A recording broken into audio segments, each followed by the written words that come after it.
প্রিয় শিক্ষার্থীবৃন্দ, আসসালামু আলাইকুম। অনার্স তৃতীয় বর্ষের শিক্ষার্থীরা, আশা করি তোমরা ভালো আছো।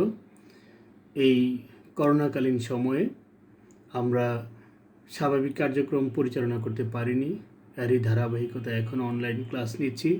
আজকে আমি তোমাদের সামনে উপস্থিত হয়েছি তৃতীয় বর্ষের একটি বিষয় কোড নিয়ে, যেটির কোড হচ্ছে 23-1609।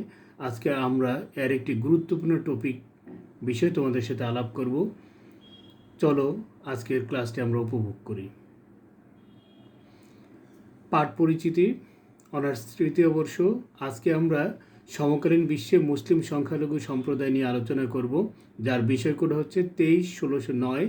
আজকে আমাদের আলোচ্য বিষয় সন্ত্রাসবাদ ও সন্ত্রাস দমনে মুসলমানদের প্রতি যুক্তরাষ্ট্রের নীতি, অর্থাৎ যুক্তরাষ্ট্র মুসলমানদের প্রতি কী ধরনের মনোভাব পোষণ করে এবং যুক্তরাষ্ট্রের মুসলমান শুধু নয়, সারা বিশ্বের মুসলমানদের প্রতি যুক্তরাষ্ট্রের মানুষের বা সরকারের কী ধরনের নীতিমালা চলমান রয়েছে এবং তাদের প্রতি মূল্যায়নটাই বা কী, সেটি আজকে আমরা দেখার চেষ্টা করব। আজকের এই ক্লাসে আমি মোহাম্মদ ফখরুল ইসলাম সিফাত উপস্থিত আছি এবং আমার পরিচয় তোমরা জানো। আজকে আমরা আনুষ্ঠানিকভাবে অনলাইন ক্লাস শুরু করলাম। আজকের এই ক্লাসে তোমাদেরকে আমি স্বাগত জানাচ্ছি। চলো এবার আমরা মূল আলোচ্য বিষয়ে চলে যাই।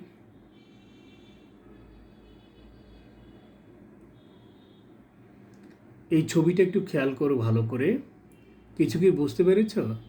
এই ছবিটি বাংলাদেশের একটি অত্যন্ত আলোচিত একটি ঘটনার ছবি। যে ছবিটি হচ্ছে হোলি আর্টিজান হামলা, যেটি ঢাকায়, এবং এটি মূলত বারিদার একটি অভিজাত রেস্তোরাঁ যেখানে জঙ্গিরা হামলা করেছিল এবং পরবর্তীতে বাংলাদেশ সরকারের কমান্ডো বাহিনী, বিশেষ করে সেনাবাহিনীর কমান্ডো বাহিনী সেখানে অভিযান পরিচালনা করে এবং এই জঙ্গিদেরকে পরবর্তীতে হত্যা করা হয়। এই ছবিটা একটু খেয়াল করো। এটি একটি হোটেল, যেটি হচ্ছে মুম্বাইয়ের বিখ্যাত তাজ হোটেল, এবং এইখানে 2008 সালে পাকিস্তানের জঙ্গি গোষ্ঠী সেখানে হামলা চালায় এবং এতে বেশ লোকজন হতাহত হয়েছিল, যেটি ভারতের মুম্বাইতে অবস্থিত।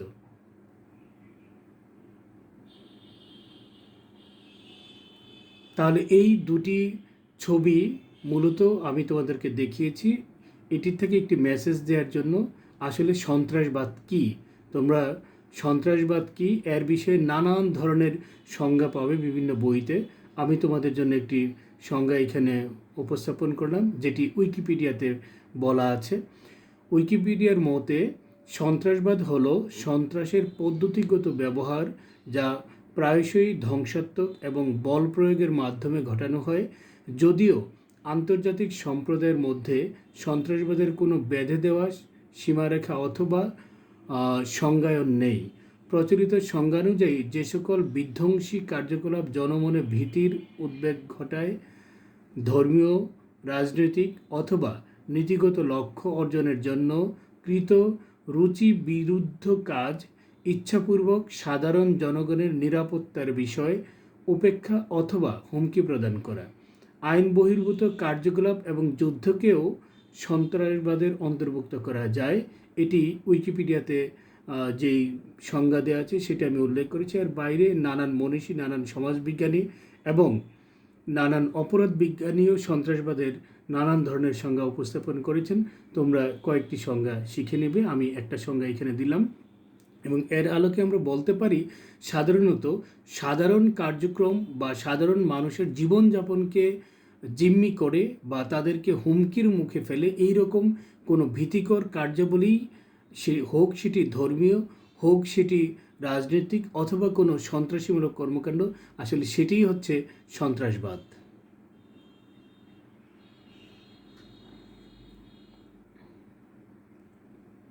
এই ছবিটি লক্ষ্য করো। এটি হচ্ছে আমেরিকায় টুইন টাওয়ার ধ্বংস করা হয়েছিল 2001 সালে, যেটি 1/11 নামে পরিচিত। অর্থাৎ সেপ্টেম্বর মাসের 11 তারিখে এটি ঘটানো হয়েছিল এবং এই ঘটনার পরেই আমেরিকা মূলত সারা বিশ্বের মুসলমানদের প্রতি এক ধরনের বিরূপ বা তাদের বিরুদ্ধে নতুন করে নীতিমালা প্রণয়ন করে। আজকে আমি শুরুতেই এই বিষয়টি, অর্থাৎ আমেরিকার মানুষের মনোভাব বা প্রশাসনের মনোভাব বোঝার জন্যই এই ছবিটি তোমাদেরকে দেখালাম। এবার এই টুইন টাওয়ার সম্পর্কে একটু আমরা তথ্য জানি। টুইন টাওয়ার মূলত 110 তলা বিশিষ্ট একটি টাওয়ার, যেটি 1960 খ্রিস্টাব্দে নির্মাণ কাজ শুরু হয়েছিল এবং এটি মার্কিন যুক্তরাষ্ট্রের নিউ ইয়র্কের শহরের ম্যানহাটনে অবস্থিত। 1975 সালের 13ই ফেব্রুয়ারিতে এতে আগুন ধরে গিয়েছিল এবং 1993 সালের 26শে ফেব্রুয়ারি মূল টাওয়ার দুটিতে বোমা হামলা হয়েছিল এবং 2001 সালের 11 সেপ্টেম্বর আল কায়দা এটি হামলা করে ধ্বংস করে দেয়। উল্লেখ্য, আল কায়দার নেতা ছিলেন ওসামা বিন লাদেন, অথচ এই ওসামা বিন লাদেনকে কিন্তু মার্কিন যুক্তরাষ্ট্রই তৈরি করেছে। তিনি একজন ধনকুবের ছিলেন, মূলত বর্তমান আধুনিক সৌদি আরবের নাগরিক তিনি ছিলেন এবং লাদেন গ্রুপের তিনি প্রতিষ্ঠাতা, এবং সৌদি আরব এবং যুক্তরাষ্ট্রে তার প্রচুর সম্পদ রয়েছে। মূলত মার্কিন যুক্তরাষ্ট্র একটি মনস্তাত্ত্বিক কারণেই তাকে সৃষ্টি করেছিল এবং মধ্যপ্রাচ্য সহ এশিয়ার বিভিন্ন রাষ্ট্রগুলিতে হস্তক্ষেপ করার জন্যই তাকে তৈরি করেছিল তারা। উল্লেখ্য, এই মার্কিন যুক্তরাষ্ট্র এই লাদেনকে সহযোগিতা করেছিল বিশেষ করে আফগানিস্তানে, যেই বিশেষ করে আফগানিস্তানে যখন রাশিয়ার সাথে এই তালিবান যুদ্ধ করেছিল, এই তালিবানকে প্যাট্রোনাইজ করেছিল কিন্তু মার্কিন যুক্তরাষ্ট্র, এবং সেই ক্ষেত্রে বহু তালিবানকে তারা প্রশিক্ষণও দিয়েছিল এবং এটি করেছিল পাকিস্তান এবং লাদেনের মাধ্যমে, এবং লাদেনকে কিন্তু পরবর্তীতে তারা আবার হত্যা করে। সুতরাং বিশ্ব রাজনীতিতে এটি কেমন, এই বিষয়টি আশা করি তোমরা বুঝতে পারবে।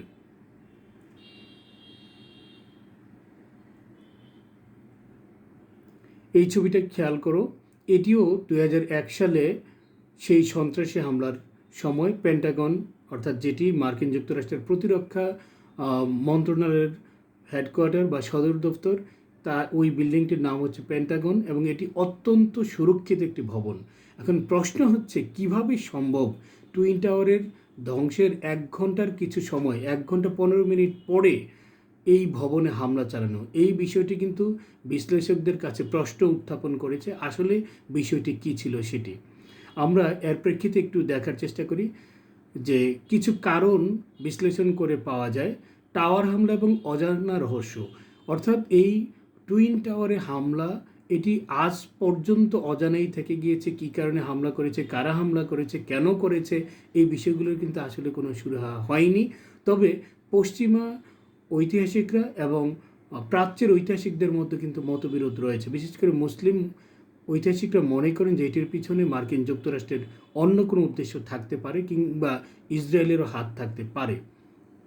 দ্বিতীয়ত, গোয়েন্দা কর্মকর্তাদের জড়িত থাকারও অভিযোগ রয়েছে, কারণ এই টুইন টাওয়ারে 3000-এর অধিক লোক সেদিন কাজে অনুপস্থিত ছিল এবং এদের অধিকাংশই ছিল মূলত ইহুদি। তাহলে তারা কেন সেদিন কাজে যোগ দেয়নি এবং গোয়েন্দারাই বা এত ব্যর্থ হলো কী করে, যেখানে টুইন টাওয়ার হামলার 1.5 ঘন্টা বা 1 ঘন্টা 15 মিনিট পরে পেন্টাগনে হামলা হলো, তাহলে এত সময় যাবৎ মার্কিন যুক্তরাষ্ট্রের এই গোয়েন্দা সংস্থাগুলো কী করেছিল? তাহলে কি তাদের কর্মকর্তারা এটির সাথে জড়িত ছিল? এই প্রশ্ন কিন্তু থেকেই যাচ্ছে। তৃতীয়ত, ইসরায়েলের মোসাদের জড়িত থাকার কথা অভিযোগ অনেকেই করছেন। এই মোসাদ হচ্ছে ইসরায়েলের একটি গোয়েন্দা সংস্থা এবং তারা সারা বিশ্বব্যাপী মুসলমানদের বিরুদ্ধে নানান ধরনের অপতৎপরতা চালিয়ে যাচ্ছে। আমরা এখনও দেখছি যে তারা বিশেষত ইরানের বিরুদ্ধে নানান ধরনের কর্মকাণ্ডে জড়িত আছে, ফলে এদের সম্পৃক্ততার কথা উড়িয়ে দেওয়া যাচ্ছে না। প্রতিরক্ষাগত বিষয়ের সঙ্গে অসঙ্গতি, কারণ আমরা জানি যে পেন্টাগনের 11 মাইল ব্যাপী যেই এরিয়া আছে চতুর্দিকে, সেখানে কিন্তু বলা হয় যে আগের থেকেই অ্যালার্ম সিস্টেম চালু করা আছে। তাহলে সেদিন কেন অ্যালার্ম বাজেনি? যেখানে টুইন টাওয়ারের হামলার 1 ঘন্টা 15 মিনিট পরে এখানে হামলা হলো, তাহলে এটি কী ইঙ্গিত করে? এটিও কিন্তু একটি বিষয়। লাদেনকে হঠাৎ করে হত্যা, আমরা দেখি যে তার বহু পরে পাকিস্তানের অ্যাবোটাবাদে লাদেনকে হত্যা করা হয় এবং তাকে হত্যার মধ্য দিয়েই মূলত আমরা দেখি যে লাদেনের সময়কালের সমাপ্তি ঘটে। তবে সন্ত্রাসবাদ কিন্তু এখনও শেষ হয়ে যায়নি। সন্ত্রাস দমনে মুসলমানদের প্রতি মার্কিন যুক্তরাষ্ট্রের নীতি কী, অর্থাৎ 1/11-এর পরে মার্কিন যুক্তরাষ্ট্র কী নীতি আরোপ করেছে সেটি এইবার আমরা একটু দেখি। বর্ণবাদ নীতি অবলম্বন।